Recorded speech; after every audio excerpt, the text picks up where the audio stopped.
So, Invincible is back. Yep, just like that, after 2 months. This really was a pretty terrible decision, considering the episode we've been waiting for doesn't give us a whole lot. Don't get me wrong, I didn't dislike it, but this is one that mostly focuses on side plots instead of the main stuff. If you were really anticipating a fantastic return to form for the show, it's not really that. But you aren't getting nothing with this episode, and there's more than nothing to talk about, so let's get into it. This will be a spoilers review, so you better have seen all of Invincible up to this point, and if you haven't, watch it. But I have not personally read the comics, so don't spoil me on what happens afterwards. Okay, super fast intro, let's get going. We start where we left off on the planet Thraxa after the Viltrumites absolutely wrecked it. There's not a lot that happens here, however, I do think it's some of the most interesting stuff in the episode. We get confirmation that Ray Seahorn and Mark's alien brother are both alive. I don't know how they are, it happened off screen, but they're fine. Mark then has this conversation with Ray Seahorn's character Andressa, and I really like it. Her perspective on life being widened when she met Nolan, who could live much longer, perfectly contrasts with the Viltrumites. She lives shorter than them and is inspired by that and learns from it, but the Viltrumites live longer than anyone, so they look down on others. She also gives Mark her child because she's like 3 seconds away from dying, so he takes the kid home and hands him to Debbie, who starts taking care of him.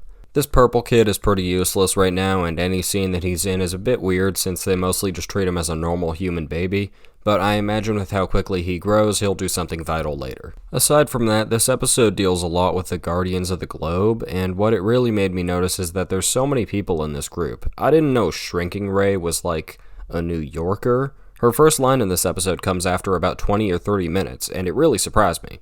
Also, who the fuck is this guy? Who's that? Man, there's really too many of them. We gotta kill some of them. Oh. What? Oh. Ew. Oh, God. Well. Wow. Okay, they actually did it. Yeah, so we get some thinning of the herd in episode 5, which I have mixed feelings about. Yeah, I was sorta hoping for this, but it feels very unceremonious, especially for Kate. Duplicate is one of the first members of this team that we get introduced to, and she probably has the most interesting powers. I'd actually say she's pretty much immortal, as she could just make a version of herself in some remote cave somewhere, and leave it there, I assume. Then she kinda fades into the background, and then she fades into the background even harder when more characters get introduced, and now she's dead. Come on. Shrinking Ray, I don't care about. She has basically no lines, and her death is perfectly disturbing to the point where it's the only clip of the episode being talked about, but like, no one is here. It's so out of left field, the rest of the characters don't even have a clue that these people are being murked. As soon as those two are gone, it does give Rex a cool scene where he gets to have his hand bitten off, but I mean, who even were those guys? The Lizard Squad? And that brings me to possibly my biggest criticism. The villains of this episode are really bad. The Guardians team splits up to deal with 2 threats at the same time. Mark and Eve go with some of them, including the Martian guy, who finally becomes relevant when he reveals his identity. Cecil says that he knew the whole time, which is confusing because it's been 2 months and he didn't do anything about it, but whatever. So that whole group attempts to finish up the subplot started in episode 4 of last season on Mars, while Rex, Kate, and Ray get their asses ripped open. But where's Nolan? He never even shows up in this, which feels much less deserved than it did in episode 1 or even 2. And honestly, more important, where the fuck is Angstrom Levy? I thought he would be the main villain of this season, and he hasn't shown up in what, 2, 3 episodes? We're out here fighting Martians and the Lizard Gang. They try to do the same thing they did with Battle Beast in season 1 by having one Lizard Gang member kill both Kate and Shrinking Ray, but it falls flat because then Rex takes him out with a single bomb. Battle Beast was cool because he didn't even have a stake in the fight, and when he got bored, he up and left. These guys are weak and irrelevant. Why are we prioritizing them over Nolan, who is literally getting executed off screen? This is the type of thing that's very boring to watch after having to wait for 2 months. You know what I have been waiting for? Donald. Donald, my man, I love this guy. He's just going through so much shit while looking just like Bobby Hill. Donald's plotline is basically that he died in season 1, but Cecil rebuilt him as a sort of robot thing, and now he's found out and has to process it. He doesn't do a very good job. I will admit it's becoming a bit hard for me to take him seriously considering, it's Donald. It's also a bit strange how sinister Cecil seems in this episode.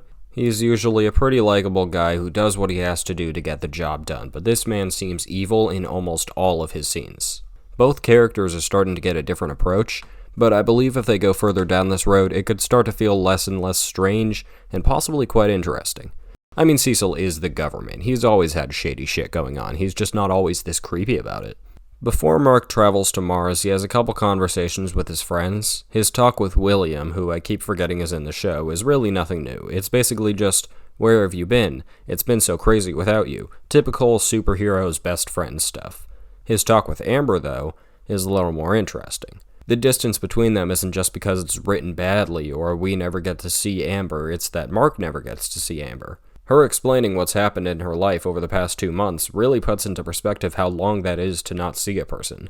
Then the later scene where Mark calls her to say that he's going out to space again is pretty sad. Again, this is classic superhero romantic interest stuff, can't hang out because I have to beat up a comet, but I'm happy we're getting decent characterization for Amber. Mark is barely her boyfriend at all with how much he leaves. He actually leaves her more than the average superhero leaves their partner, and it's college. So on Mars, Mark and the gang get instantly blown up by the Martians in a pretty funny scene, and afterwards we get some pretty solid action. Eve's powers are used in an interesting way here, being a directly defensive action to save the crew from suffocating in space, and later to protect them from the sequids, which are these tiny little pink things.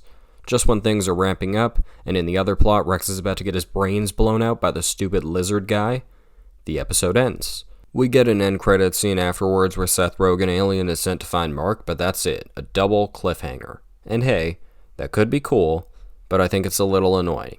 Like, we just started. We just got back into this, and we're focusing on things that barely matter, and you're telling me that I have to wait another week to see how they conclude.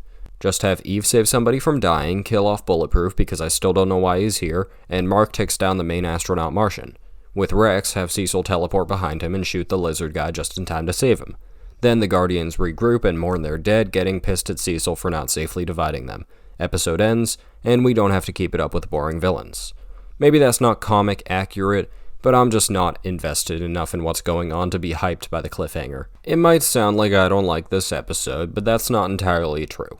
I still enjoyed a lot of the stuff with Thraxa, and Evil Cecil may be a bit off-putting, but I still like Walton Goggins' performance, especially during that one scene with Mark. Plus, gruesome gore is what the show is known for, and I've never been the biggest fan of all the over-the-top grossness, but goddamn are they creative with it. The episode is dragged down by the fact that it could never live up to a 2-month wait. I expected that this episode would feature Nolan heavily, possibly just him and Mark as they attempt to break free from the Viltrumites, but he doesn't show up for a second. I was bored with episode 2 when it had basically nothing to do with anything, and we got that again, just with cooler action and better subplots.